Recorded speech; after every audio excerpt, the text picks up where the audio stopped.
Hello everyone, good morning বলবো না good afternoon জানি না। গুড আফটারনুন যেহেতু এখন 2টো বেজে গেছে, আর এখন আমি পাঁচ বালিশ নিয়ে বসে আছি, কারণ এটা আমি নিজের হাতে তৈরি করেছি তো, তাই সেই জন্য খুব ভালো লাগে এটা।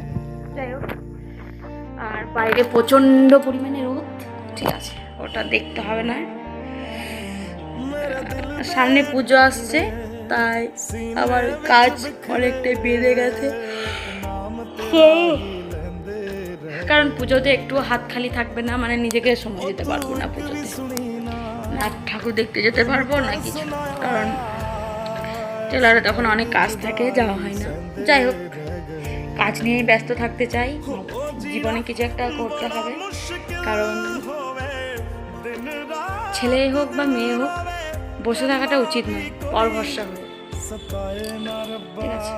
তো যাই হোক, আর কি বলবো ব্লগে বুঝতে পারছি না, আমি তো তোমাদের মতো ব্লগই করতে পারি না। যাই হোক, কি বলা যায়, হ্যাঁ একটা কথা, এইবার পুজোতে আমার একটা নতুন ড্রেস নিতে ইচ্ছা করছে, ঠিক আছে। একটা দেখেছি, দোকানে দেখে এসেছি, কিন্তু সেটা আমাদের এখানে, তো যেহেতু আমাদের এখানে সব কিছুই ভালো, কিন্তু যেই দোকানে দেখে এসেছি সেই দোকানে কোয়ালিটিটা ভালো নয়, সেজন্য আমার বর বলল তুই শিউরিতে নিবি, ওখানে যাওয়ার দরকার নেই, ঠিক আছে। তো দেখাই যাক কবে শিউরি যায়, কবে কিনে নিয়ে আসি। আমার মনে হয় নেওয়া হবে না, কারণ এবারে পুজোতে না ইচ্ছে নেই।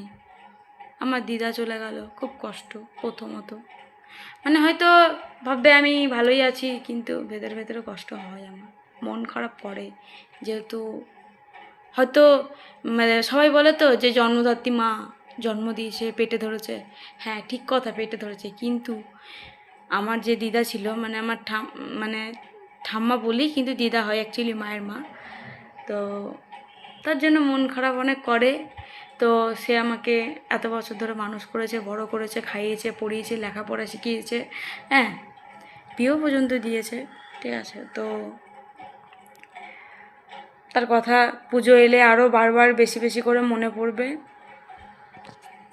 কিন্তু কি করব, আর সেই বাড়িতে তো আর যেতে পারবো না, ইচ্ছে করে না যেতে সেই বাড়িতে, কারণ ভালো লাগে না। সেই বাড়িতে আমাদের দিদাই নেই, আমার মাই নেই, সে আমাকে পেটে ধরতে না পারে, কিন্তু সেই আমার মা ছিল।